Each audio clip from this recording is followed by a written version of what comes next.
নবগঠিত নির্বাচন কমিশনের ওপর বিএনপি আস্থা রাখতে চায় বলে জানালেন দলের চেয়ারপারসনের উপদেষ্টা সৈয়দ মোয়াজ্জেম হোসেন আলাল।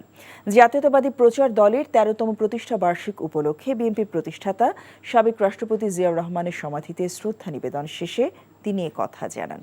এ সময় তিনি আরও বলেন, কথা বেশি না বলে নির্বাচন কমিশন কাজের মাধ্যমে তাদের সক্ষমতা প্রমাণ করতে হবে। এছাড়া নির্বাচন কমিশন গঠনের মধ্য দিয়ে ইতোমধ্যে নির্বাচনী ট্রেনে যাত্রা শুরু হয়েছে মন্তব্য করে বিএনপির এই নেতা আরও বলেন, সংস্কার কাজ এখন দ্রুত শেষ করতে হবে। ক্যান্টনমেন্টের যে বাড়ি থেকে বেগম খালেদা জিয়াকে অন্যায়ভাবে বের করে দেওয়া হয়েছিল, সেই বাড়ি আবারও তাকে ফিরিয়ে দেওয়ার দাবিও জানান মোয়াজ্জেম হোসেন আলাল।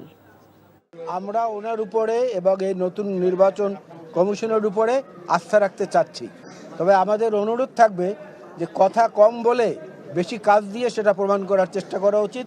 শুরু থেকেই একটু কম কথা, একটু বেশি কাজ, তাহলে আমরা আশান্বিত হব। চুলতা কবেকার অন্ধকার বিদিশার দিশা, মুক্তার শ্রাবস্তির কারুকার্য।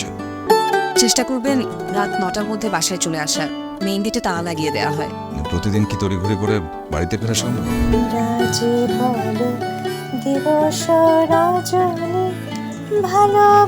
একটা কথা বলতে চাই, তুমি ভীষণ সুন্দর গান করে। প্রেম পেরোলো অনেকগুলো মাস, ভালোবাসা মেখে আজ তুই অভ্যাস। তুমি আমি এসে খুব সমস্যায় ফেলে দিলাম, তাই না? আসলে গাছ আর সম্পর্ক দুটোই একই রকম, জীবন্ত রাখতে হলে যত্ন নিতে হয়।